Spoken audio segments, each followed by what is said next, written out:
Welcome to Storytelling.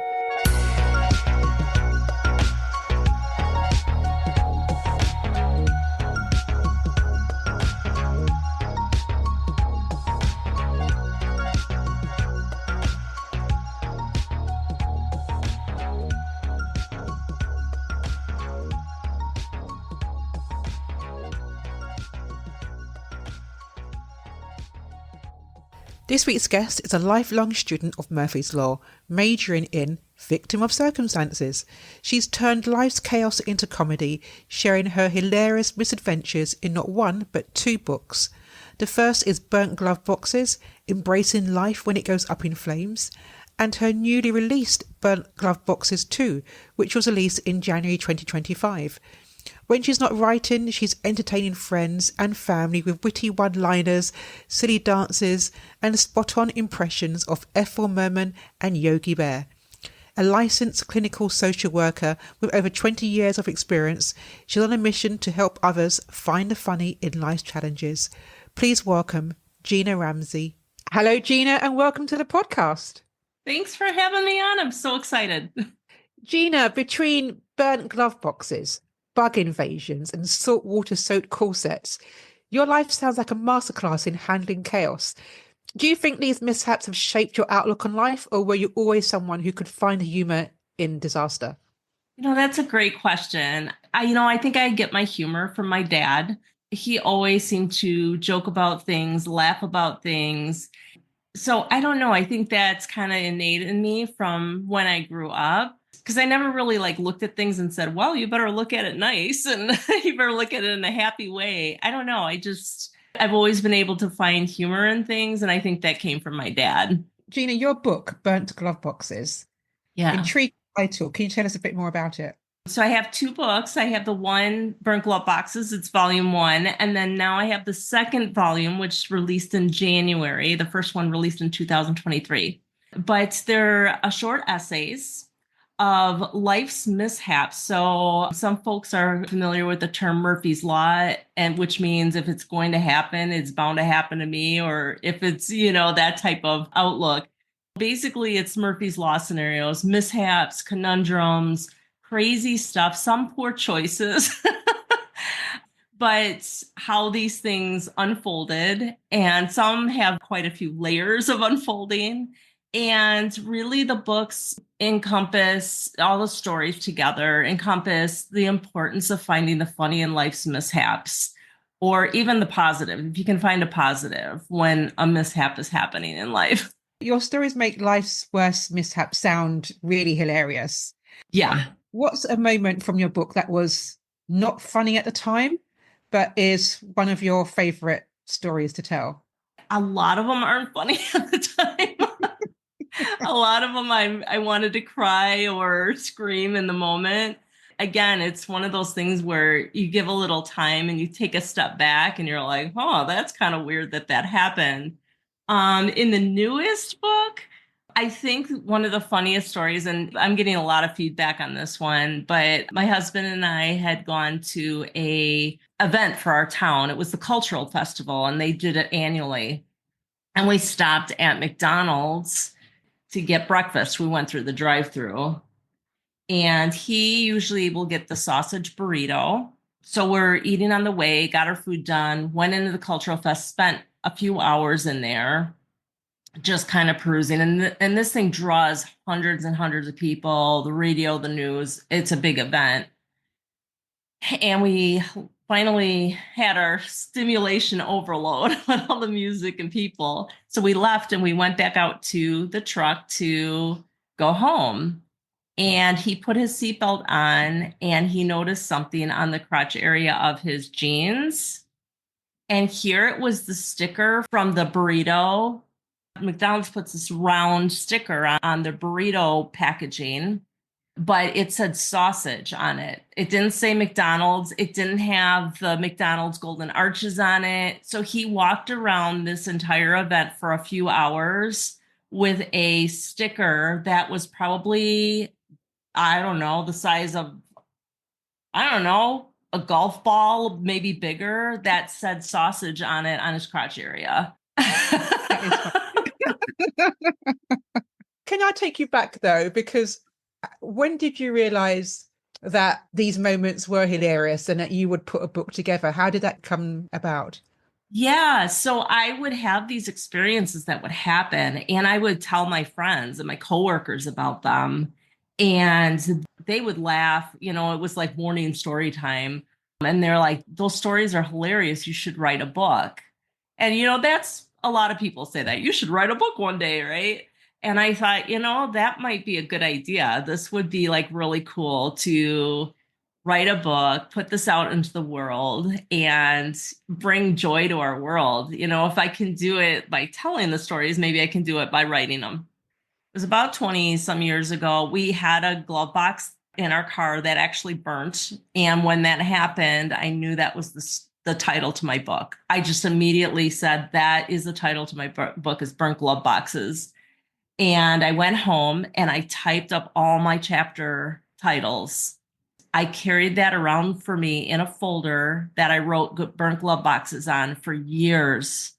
And then during the pandemic, I had a girlfriend that told me about this November writing month. It's called NaNoWriMo. And you set a goal to write your book in the month of November. And I thought, why not? Let's do it. And what have you learned? Because so many people, they go through life's experiences or life challenges. And when people grow up, when humans are children or when children are humans, no, what am I trying to say? Something like that. Something like that. When we're little. Yeah, when we're little, that's what I'm trying to say. When we're little, we find the fun and humor in everything that we do. But as we get older, that humor is kind of like weaned out of us. So how do you draw back that humor into our everyday experiences? Yeah, I remember laughing so much as a kid. I mean, my best friend and I would laugh about everything, stupid stuff. So again, and then my dad would always act silly, always playing practical jokes on my mom, not bad stuff, just, fun things. And so, I have always laughed at different things. And now it's so accessible to us, right?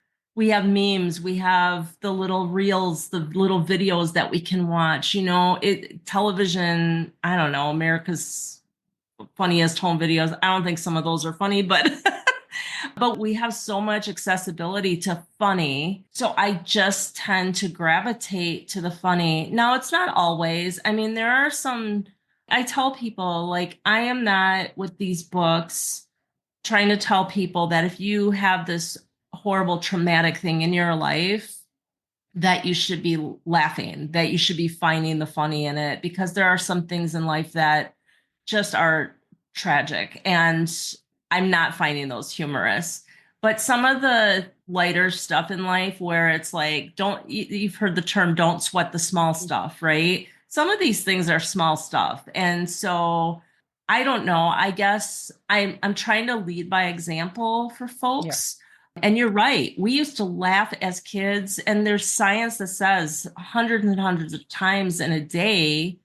And as adults, we hardly ever laugh. But the thing is laughter helps our bodies. It is scientifically proven that it helps us to be healthier and it reduces stress. It's so important to incorporate that at some point in your day. Find something, send your friend something hilarious and brighten their day. I think it's just really important to find an opportunity to laugh each day if you can. Yeah, no, I totally agree with you. And do you have like friends or readers of your books come up to you and say, Gina, I've got something funny I want you to hear? Yes, all the time. I would have that when I would tell people my stories years ago.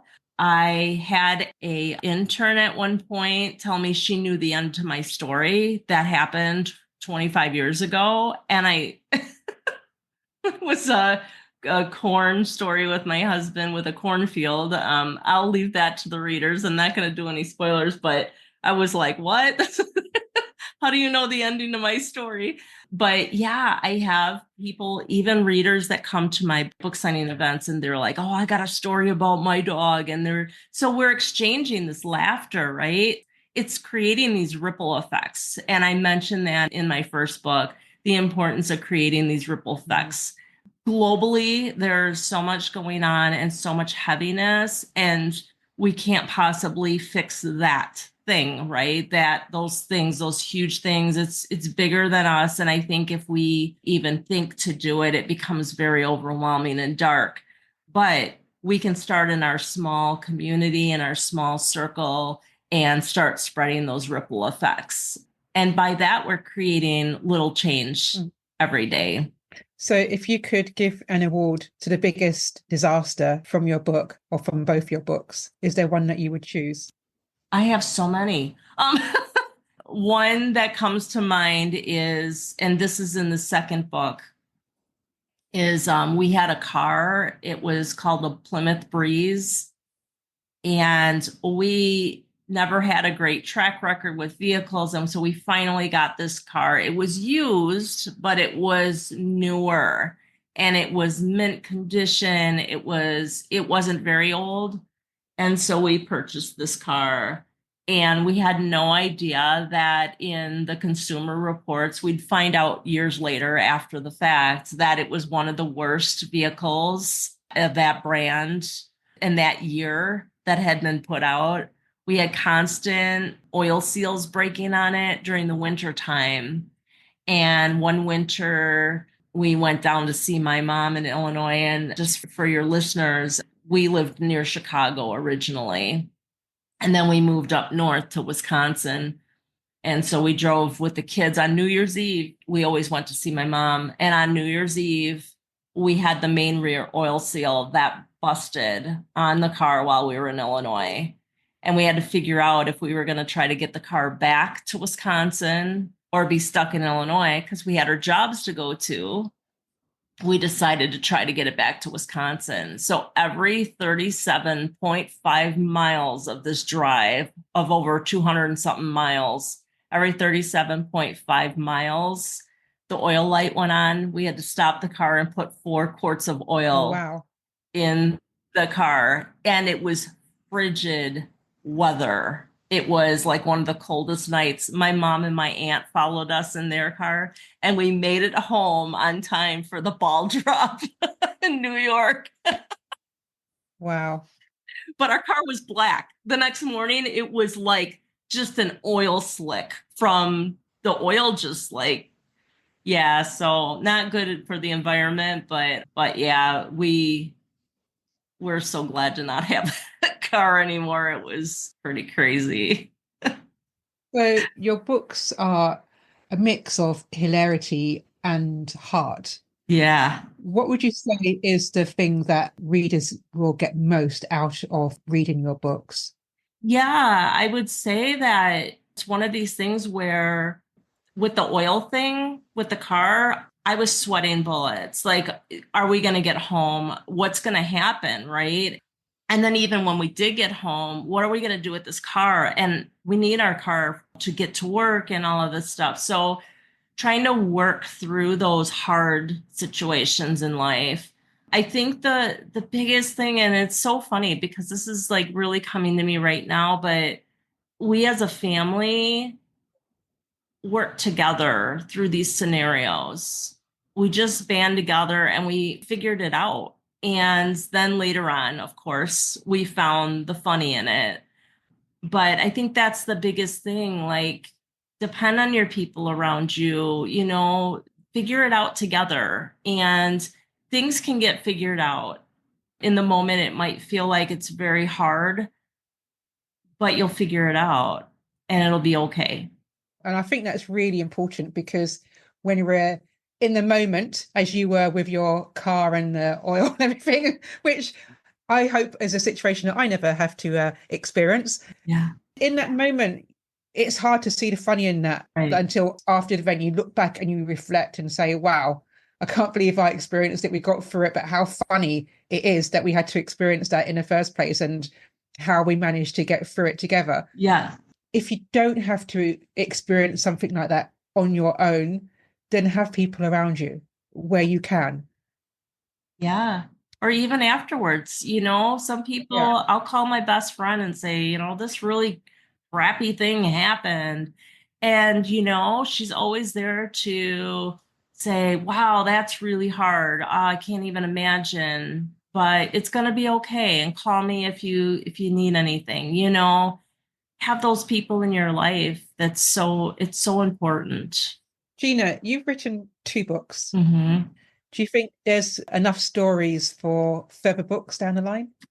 You know, I do have more stories that are always happening. That's the thing with observational humor. I mean, things happen in life. And, you know, you think of any comedies, you think of any TV shows that are funny TV shows, those challenges that come up or those things. That's what those are built on, right? Those struggles, those burnt glove box scenarios. So we're always having stuff. My goal right now, I do want to write more of my own stories, but I want to turn this into an anthology. So similar to Chicken Soup for the Soul. And those are all inspirational stories. I know that they have a funny book. I have purchased one. I want to read it. But I want people to be able to submit their own Murphy's Law stories, their own burnt glove box stories, and do books on that. So our first one is going to be animals. So people will be able to submit their animal stories, whether it's crazy pet stories, wildlife, zoo animals, whatever. Yeah, so we're going to be launching, my publisher and I are going to be launching that open submission period very soon here. So just stay tuned to my website, which is Gina www.ginaramseyauthor.com. Just one more reflection, Yeah. because some people may say, but yeah, but your background, you're funny anyway, and you'll always find the funny in things. I'm just a ordinary person. How can I find the funny? What would you say to those people? Oh, that's a great question. Because there are some people that don't laugh a whole lot. Maybe there's clinical depression or there's something like that. I always encourage them still to at least find a positive in a scenario. I would teach depression management classes I'm a social worker as well. So for my job, I would teach those and we would do that. We would focus on, okay, what is good that happened out of this? What did you accomplish? You know, starting kind of at the baseline. But I always encourage people to, humor is very subjective. So, not these books, they may not be everybody's cup of tea. And there's certain humor that I don't find funny at all. Find what you think is funny. Like, what are the things that you find hilarious? And then go with that. Yeah, perfect. Um, Gina, you've mentioned Murphy's Law a few times in our Yeah, conversation. So if Murphy's Law had a theme song for your life, what would it be? that's a great question. Oh gosh, a theme song. It would, you know, honestly, and I mentioned this song in one of my stories, the Benny Hill song. The da, da, da, da, da, da, da. Just like stuff going crazy. The song from the Benny Hill show. If Okay. you don't know what that is, listeners, just YouTube Benny Hill song. That would be my theme Oh song. gosh. I thought you was going to say something like always look on the bright side of life or something. Anyway. There was a guy chasing a pig in one of my stories, and I mentioned the Benny Hill song that really encompasses like when these crazy things are happening and just how funny it is when it's happening. So I don't know. Yeah, the Benny Hill theme. Gina, it's been wonderful talking to you, and I really appreciate the time you've taken to be a guest on his podcast. Thank you so much for the opportunity. I loved our chat. This is so much fun. If you would like further details about Gina, then please follow links in the show notes.